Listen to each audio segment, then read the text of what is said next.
अगर क्रिसमस के दिन बर्फबारी हो जाए तो सोने पे सुहागा। इस वक्त पर्यटक बर्फबारी वाली जगहों पर इसी आस के साथ मौजूद हैं, लेकिन मौसम विभाग की माने तो इसकी गुंजाइश कम से कम क्रिसमस के दिन तो नहीं, क्रिसमस के अगले दिन यानी कल बर्फ पड़ने की संभावना है।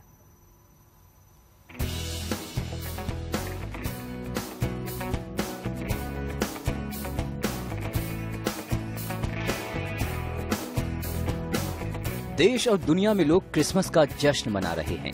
गुलमर्ग, शिमला, मनाली जैसी जगहों पर इन दिनों पर्यटकों की भारी भीड़ है। ये पर्यटक एक खास मकसद से इन बर्फ वाली जगहों पर पहुंचे हैं। इनकी तमन्ना है कि इन्हें व्हाइट क्रिसमस मनाने का मौका मिल जाए। व्हाइट क्रिसमस यानी क्रिसमस के दौरान बर्फबारी हो जाए, जिससे त्योहार का जश्न दोगुना हो जाए।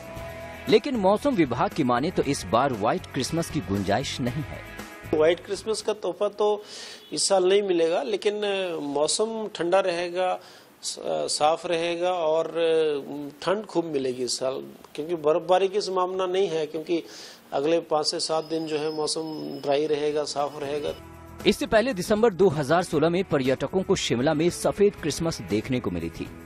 ये तोहफा 25 साल बाद मिला था, क्योंकि इससे पहले वर्ष 1991 में क्रिसमस के दिन शिमला में बर्फ गिरी थी। लेकिन इस बार क्रिसमस में बर्फबारी के बजाय कंपकपा देने वाली ठंड का तोहफा मिलेगा। इससे पहाड़ों पर घूमने आए पर्यटक जहां मायूस होंगे, वहीं मैदानी इलाके के लोगों को ठंड का कहर झेलना पड़ेगा। उत्तर भारत के तमाम इलाकों में इस वक्त कड़ाके की सर्दी पड़ रही है। पहाड़ों पर पर्यटन के कारोबार से जुड़े लोग भी निराश हैं।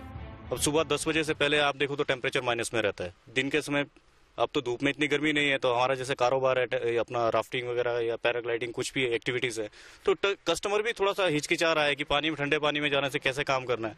तो कारोबार को भी बहुत धक्का लग रहा है इससे। और मौसम इस बार पिछले सालों के मुकाबले में इस बार बहुत ठंड पड़ रही है। उधर मैदानी इलाकों में लोग ठंड के साथ साथ कोहरे का कहर भी झेल रहे हैं। मैदानों के मौसम की बात करें तो पहाड़ इस वक्त गर्म है और मैदानी इलाके सर्द हैं। दिल्ली शिमला से भी ज्यादा ठंडा है। अब आदमपुर ले लीजिए, कई और जगह हैं। क्या कारण है जो मैदान ठिठुर रहे हैं? देखिए, उसका कारण मेन वजह है कि हमारे यहाँ पूरा सनशाइन नहीं आता है। सुबह शाम आप देखेंगे कि फॉग रहती है, फॉग से जो है सनलाइट भी कम होती है, उससे जो धरती का जो तापमान है वो भी कम होता है। तो उसी तरह से फिर मिनिमम टेम्परेचर भी डिप करता है। पहाड़ों में आमतौर पर देखिए कि आप धूप जो है सुबह अर्ली मॉर्निंग आ जाती है। आने वाले 4-5 दिनों में पंजाब और हरियाणा में विजिबिलिटी और ज्यादा कमजोर होगी। मौसम विभाग ने वाहन चालकों को सलाह दी है कि कमजोर विजिबिलिटी के चलते लगातार दुर्घटनाएं हो रही हैं, इसलिए वाहन संभल कर चलाएं। मनमिंदर अरोड़ा, चंडीगढ़, आज तक। तो ये तस्वीरें आपने देखी बर्फ को लेकर, सर्दी को लेकर, चाहे पहाड़ी इलाके हों या मैदानी, किस तरह का आलम है। लेकिन देश की राजधानी दिल्ली भी इससे अछूती नहीं। मौसम वैज्ञानिक कह रहे हैं कि वेस्टर्न डिस्टर्बेंस में कुछ राहत जरूर मिल सकती है, लेकिन ये राहत फिर कुछ ही दिनों की होगी और उसके बाद नए साल से सर्दी फिर आफत बनकर लौटेगी।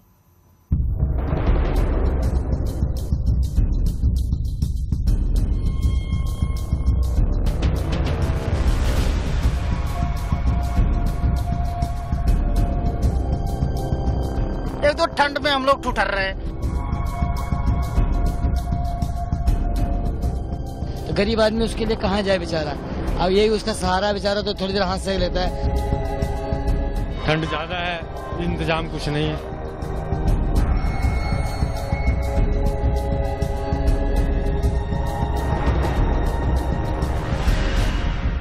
दिल्ली की सर्दी अब सताने लगी है। बीते 15 दिनों से पारा लगातार लुढ़कता हुआ 3 से 4 डिग्री के आसपास आकर टिक गया है।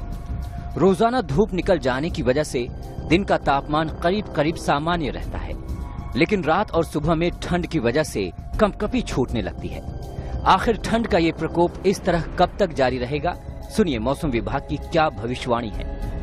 उत्तर भारत का जो मौसम है वो प्रभावित पश्चिमी विक्षोभ से होता है, वेस्टर्न डिस्टर्बेंस होता है। और अगर वेस्टर्न डिस्टर्बेंस नहीं आएंगे तो लगातार उत्तरी दिशा से हवाएं आती रहेंगी, जो कि ठंडी होंगी। साथ में कोई बादल भी नहीं होगा, कोई क्लाउड भी नहीं बनेंगे मैदानों में, और लगातार तापमान, जो रात के तापमान है वो गिरते रहेंगे। और वो एक पैटर्न इस साल बना हुआ है कि पिछले 10-15 दिनों से कोई भी एक्टिव वेस्टर्न डिस्टर्बेंस नहीं आया, तो नमी नहीं है एटमॉस्फेयर में, ड्राई एयर है, वो रात को कूल हो जाती है और साथ में उसकी दिशा उत्तरी है तो और ज्यादा कूलिंग हो जाती है।